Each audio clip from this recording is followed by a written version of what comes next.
Эфирде жаңылықтар, студияда Мира Шукуралиева. Саламатсыздарбы? Президентке тиешелүү 01 KG мамлекеттик унаа нөмірі өлкөнүн символу болгондуктан ал жок кылынбайт. Бул тууралуу бүгүн Мам каттоо кызматынын жетекчилиги KG нөмірлөрдү ликвидациялоо иш-чарасынын учурунда билдирди. Анын жүрүшүндө 143 даана парламенттин жана өкмөттүн аппаратына таандык унаа нөмірлери жок кылынды. Учурда президенттин аппаратында дагы 20 KG нөмери калды. Алардын 19-у жакын арада ликвидацияга туш болот. Эске салсак, өкмөттүн атайын токтому менен жок кылынган нөмірлердин ордуна башка сандар жана ариптер менен жазылган номерлер берилет.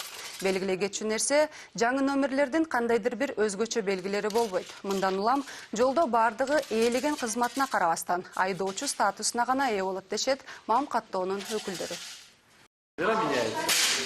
Бул номерлердин бардыгы бир айдын ичинде чечилип алынды. Көпчүлүк машиналар командировкаларда болгондуктан ушунча убакыт кетти. Ал унаалардын бардыгына жөнөкөй, өзгөчө макамы жок. Азыркы колдонулуп жаткан номерлер берилди. Алар жаңысы чыкканча колдонулат. Той мааракелерге чыгымдарды чектөө керек. Бул багытталган мыйзам долбоорун Жогорку кеңештин депутаттары сунуштап чыгышты. Бул документ мамлекеттик жана муниципалдык кызматкерлердин той аштардагы ысырапкорлугун алдын алууга багытталган. Буга ылайык мамлекеттик кызматкерлер даража, наам, ошондой эле мамлекеттик сыйлык алса, же мекемелерде корпоративдик иш-чара өткөрө турган болсо, өлкө казынасынан каражат жумшалбайт. Ошондой эле административдик мекемелерде спирт ичимдиктерин ичүүгө тыюу салынмакчы. Кайсы жерде, кайсы баягы салтанаттарда, иш-чараларда ушундай ашыкча чыгымдар менен өткөрүлө турган маселелерде ысырапкорчулукту көргөзүп аткан ушундай фактыларга бөгөт кое турган мыйзам долбоору. Биз жазып атабыз, өкмөт ушундай органды дайындашы керек. Ал орган, мисалы, атайын органды түзүп кереги жок. Ал орган муниципалдык кызмат жактан азыркы иштеп жаткан агентствого мамлекеттик кызматкерлер боюнча кадр кызматына жүктөп койсо болот ал ишти. Абдан кооптуу болгон Зика вирусу дагы бир континентте табылды. Бул тууралуу Саламаттык сактоо министрлигинен билдиришти. Анда Гаитиден кайткан 2 австралиялык жаран аталган ыланга чалдыкканы белгилүү болгон. Мындан тышкары Сиднейдин эл аралык аэропортунан вирусту жайылтуучу чиркейлер табылган. Белгилей кетсек, вирус учурда Борбордук жана Түштүк Америкада тарап жатат. Дүйнөлүк саламаттыкты сактоо уюму бул ыланга кабылгандардын саны 4 миллионго жетиши мүмкүн деп кооптонушууда. Зика оорусу маймылдардан тараган курч инфекциялык илдет болуп саналат. Ал чиркейлер аркылуу адамга жогары белгилүү болуп, ооругандардын саны 5000ден ашты.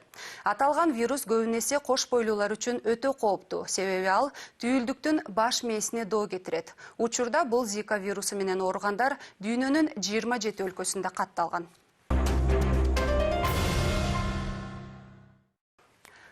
Аскер курулуш мамлекеттик ишканасына карата бюджеттик каражаттарды мыйзамсыз колдонуу фактысы боюнча дагы бир кылмыш иши козголду. Бул тууралуу Улуттук коопсуздук комитетинен билдиришти. Маалыматтарга ылайык, 2013-жылы аскер курулуш менен Ояма коому ортосунда 40 миллион сомдон ашуун суммадагы курулуш материалдарын сатып алуу боюнча келишим мыйзам бузуу менен түзүлгөн. Иликтөөнүн натыйжасында мамлекетке 8 миллион сомго жакын материалдык зыян келтирилген. Бул боюнча аталган мекеменин жетекчилерине карата кызмат абалынан кыянаттык менен пайдалануу, бюджеттик каражаттарды мыйзамсыз пайдалануу, ишенип берилген мүлктү ыйгарып алуу беренелери боюнча кылмыш иши козголду. Эске салсак, буга чейин да Жалал Абад областында аскер шаарчасын куруу үчүн мамлекеттен бөлүнгөн акча аскер курулуш аркылуу жеке ишканаларга берилип, жеке кызыкчылык үчүн пайдаланып кеткени белгиленген. Буга байланыштуу мурдагы министрлер Таалайбек Өмүралиев, Абибила Кудайбердиев жана аскер курулуш ишканасынын башкы директору Кубанычбек Колходжоевго кылмыш иши козголгон. Кара Суу базарындагы ажааткананын урап калуусуна 3 жылдан ашык убакыт өткөнүнө карабастан күнөөлүүлөр жоопко тартылбай келет. Буга ал окуядан абыт болгондордун жакындары жана жаракат алгандар нааразылыгын билдирип, Ош шаардык сотунун алдына чогулушту. Эске салсак, 2012-жылы күз айларында Кара Суу базарындагы коомдук даараткана урап түшүп, анда 4 адам каза таап, 16 адам ар кандай деңгээлдеги жаракаттарды алышкан. Бирок андан бери бул окуяга күнөөлүү деп айыпталып жаткандардын бири да жоопко тартылган жок. Атүгүл каза болгондордун жакындарына компенсация дагы төлөнүп берилген эмес. Кененирээк кийинки темада. Кара Суу базарындагы ажатканадагы кырсык 2012 жылы 3 ноябрда болгон. Анда 40 орунду туалет эскилиге жеткендиктен урап түшүп 4 адам чөгүп кеткен. Куткаруучулар каза болгондордун сөөгүн 1 сутка дегенде гана урандылардын арасынан таап чыгышкан. Мындан тышкары 16 адам ар кандай деңгээлдеги жаракаттарды алган. Окуянын болгонуна 3 жылдан ашып калса да ушул күнгө чейин күнөөкөрлөр тиешелүү жазаларын ала элек. Бул каза тапкандардын жакындарын катуу нааразы кылып келет. Даже келип ошол туалет иштеткен адамдар мусулманчылык парызын аткарып бир көңүлдү айтып койгон жок да эч ким. Шаардык сотко жөнөтөт, ал жактан областной сотко жөнөтөт. Эртең келгиле, бүрсүгүн келгиле, ошону мен чогузуп мына уже 4-жылга кетип баратат да. Адистердин айтымында бул кырсыктын алдын алууга мүмкүн болчу. Себеби Кара Суу райондук архитектурасы 2008 жылы эле бул ажаткана авариялык абалда экенин, мындан улам аны жабуу керектигин эскерткен. Бирок ошол эле жылы Кара Суу райондук соттун судьясы Жусупов архитектуранын берген эскертмесин жокко чыгарып, ансыз да кулайын деп турган ажаткананы пайдаланууга уруксат берип койгон. Көп өтпөй ажаткана урап калган. Бул окуя боюнча кылмыш иши козголуп, анда ажаткананын кожоюну, уруксаатты берген судья жана ажаткананын курулушун көзөмөлдөгөн комиссиянын мүчөлөрү шектүү деп табылган. Кылмышка ажаткананын кожоюну күнөөлүү деп табылганы менен көп өтпөй ал каза болуп калып сот иши кыскарган. Анткени менен мыйзамга ылайык анын мураскорлору жабырлануучуларга компенсация төлөп берүүгө тийиш болчу. Бирок сот иштери солгун жүрүп, алардан компенсация өндүрүү создуктурулуп келет. Ал эми ушул эле окуяда дагы бир күнөөлүү тарап катары мамлекеттик техникалык көзөмөл кызматынын адистери Алжанов жана Атамовдор табылган. Алар имараттын абалын жеринен көрбөй туруп пайдаланууга уруксат беришкен. Бирок аларда жазаланбай калды. Мында кылмыш ишинин жаза мөөнөтү өтүп кетти деген жүйөө келтирилип, алар камакка алынган эмес. Атүгүл моралдык чыгым төлөөдөн да бошотулуп кетишкен. Ал эми кулайын деп турган ажаткананы архитектура тарабынан жабылсын деген сунуштама берилгенине карабастан кайра иштетүүгө уруксатты берип койгон судья Жусуповду кесиптештери ушул күнгө чейин коргоп келишет дешет жабырлануучулар. Судьялар, конечно, судья болуп иштегенден кийин судья карганын көзүн чокпойт дегендей, мен ошол себептен булар созуктуруп атат. Мунун дагы срогуну ошого жеткизген атат менин оюмча. Срогун жеткизип туруп, булар дагы акталып, иштеке болбогондой 4 адам өлүп кете берет, өлгөн өлүп кете берет. Булар алиги срогу бүтү дегендей кылып ошого такап созуктуруп атат. Мен ошондой деп ойлойм, өзүм жеке оюм. Кара Суу базарындагы ажаткана боюнча кылмыш ишинин соңуна чыкпай жатканына милиция жана прокуратура өкүлдөрүнүн да күнөөсү бар дейт жабырлануучулардын жактоочусу Абдымалик Ахматов. Себеби тартип сакчылары ушул күнгө чейин сот отурумуна айыпталуучулардын катышуусун камсыздабай келишет экен. Айтымдарында бул ишке прокуратурада кайдыгер мамиле кылууда. Баягы ишти салкын көз караш менен карагандар байкалып атат ачык эле. Себеби кылмыш иши боюнча шаардык сотко мен бир нече ирет бардым. Ишке соттолуусун жактоочусу келбей коет, же өзү келбей коет. Сотко бир нече ирет мажбуриятында алып келүү жөнүндө өтүнүч келтирдик. Келбей койгондо баш коргоо чарасын өзгөртүп камакка алуу жөнүндө өтүнүч келтирдик. Бул ушулардын баардыгы жанагындай мыйзам ченемден каралбай атат да ачык элечи. Ошол эле убакта Ош областынын басма сөз катчысы судья Жусуповго карата козголгон кылмыш иши жогорку соттун кароосуна жөнөтүлгөнүн билдирди. Ал эми компенсация өндүрүү боюнча кезектеги сот процесси 26 февралга белгилениптир. Гүлжан Алтмышбаева, Бекжан Токтосунов, НТС Ош. Сиздер жаңылыктардын саат 15:00дөгү чыгарылышы менен тааныш болдуңуздар. Ал эми мен сиздер менен коштошом. Саламатта туруңуздар. Иштеткен адамдар мусулманчылык парызын аткарып бир көңүлдү айтып койгон жок да эч ким. Шаардык сотко жөнөтөт, ал жактан областной сотко жөнөтөт. Эртең келгиле, бүрсүгүн келгиле, ошону мен чогузуп мына уже 4-жылга кетип баратат да. Адистердин айтымында бул кырсыктын алдын алууга мүмкүн болчу. Себеби Кара Суу райондук архитектурасы 2008 жылы эле бул ажаткана авариялык абалда экенин, мындан улам аны жабуу керектигин эскерткен. Бирок ошол эле жылы Кара Суу райондук соттун судьясы Жусупов архитектуранын берген эскертмесин жокко чыгарып, ансыз да кулайын деп турган ажаткананы пайдаланууга уруксат берип койгон. Көп өтпөй ажаткана урап калган. Бул окуя боюнча кылмыш иши козголуп, анда ажаткананын кожоюну, уруксаатты берген судья жана ажаткананын курулушун көзөмөлдөгөн комиссиянын мүчөлөрү шектүү деп табылган. Кылмышка ажаткананын кожоюну күнөөлүү деп табылганы менен көп өтпөй ал каза болуп калып сот иши кыскарган. Анткени менен мыйзамга ылайык анын мураскорлору жабырлануучуларга компенсация төлөп берүүгө тийиш болчу. Бирок сот иштери солгун жүрүп, алардан компенсация өндүрүү создуктурулуп келет. Ал эми ушул эле окуяда дагы бир күнөөлүү тарап катары мамлекеттик техникалык көзөмөл кызматынын адистери Алжанов жана Атамовдор табылган. Алар имараттын абалын жеринен көрбөй туруп пайдаланууга уруксат беришкен. Бирок аларда жазаланбай калды. Мында кылмыш алаңга кабылгандардын саны 4 миллионго жетиши мүмкүн деп кооптонушууда. Зика оорусу маймылдардан тараган курч инфекциялык илдет болуп саналат. Ал чиркейлер аркылуу адамга жогары белгилүү болуп, ооругандардын саны 5000ден ашты. Аталган вирус көбүнесе кош бойлуулар үчүн өтө кооптуу, себеби ал түйүлдүктүн баш мээсине доо кетирет. Учурда бул Зика вирусу менен ооругандар дүйнөнүн 27 өлкөсүндө катталган.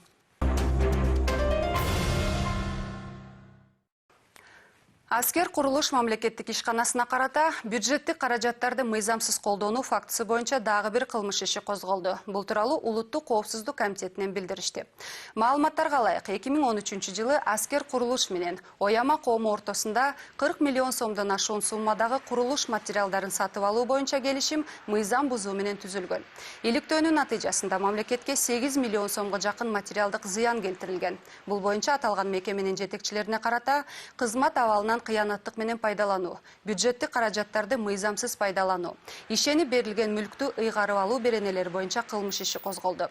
Эске салсак, буга чейин да Жалал Абад областында аскер шаарчасын куруу үчүн мамлекеттен бөлүнгөн акча аскер курулуш аркылуу жеке ишканаларга берилип, жеке кызыкчылык үчүн пайдаланып кетти. Эфирде жаңылыктар, студияда Мира Шукуралиева, саламатсыздарбы? Президентке тиешелүү 01 KG мамлекеттик унаа нөмүрү өлкөнүн символу болгондуктан ал жок кылынбайт. Бул тууралуу бүгүн Мам каттоо кызматынын жетекчилиги KG нөмүрлөрдү ликвидациялоо иш-чарасынын учурунда билдирди. Анын жүрүшүндө 143 даана парламенттин жана өкмөттүн аппаратына таандык унаа нөмүрлери жок кылынды. Учурда президенттин аппаратында дагы 20 KG нөмүрү калды. Алардын 19-у жакын арада ликвидацияга туш болот. Эске салсак, өкмөттүн атайын токтому менен жок кылынган нөмүрлөрдүн ордуна башка сандар жана ариптер менен жазылган номерлер берилет. Белгилей кетчү нерсе, жаңы номерлердин кандайдыр бир өзгөчө белгилери болбойт. Мындан улам жолдо бардыгы ээлеген кызматына карабастан айдоочу статусуна гана ээ болот дешет Мам каттоонун өкүлдөрү. Бул номерлердин бардыгы бир айдын ичинде чечилип алынды. Көпчүлүк машиналар командировкаларда болгондуктан ушунча убакыт кетти. Ал унаалардын бардыгына жөнөкөй, өзгөчө макамы жок, азыркы колдонулуп жаткан номерлер берилди. Алар жаңысы чыкканча колдонулат. Той мааракелерге чыгымдарды чектөө керек. Бул багытталган мыйзам долбоорун Жогорку кеңештин депутаттары сунуштап чыгышты. Бул документ мамлекеттик жана муниципалдык кызматкерлердин той аштардагы ысырап экени белгиленген. Буга байланыштуу мурдагы министрлер Таалайбек Өмүралиев, Абибила Кудайбердиев жана аскер курулуш ишканасынын башкы директору Кубанычбек Колходжоевго кылмыш иши козголгон. Кара Суу базарындагы ажааткананын урап калуусуна 3 жылдан ашык убакыт өткөнүнө карабастан күнөөлүүлөр жоопко тартылбай келет. Буга ал окуядан абыт болгондордун жакындары жана жаракат алгандар нааразылыгын билдирип, Ош шаардык сотунун алдына чогулушту. Эске салсак, 2012-жылы күз айларында Кара Суу базарындагы коомдук даараткана урап түшүп, анда 4 адам каза таап, 16 адам ар кандай деңгээлдеги жаракаттарды алышкан.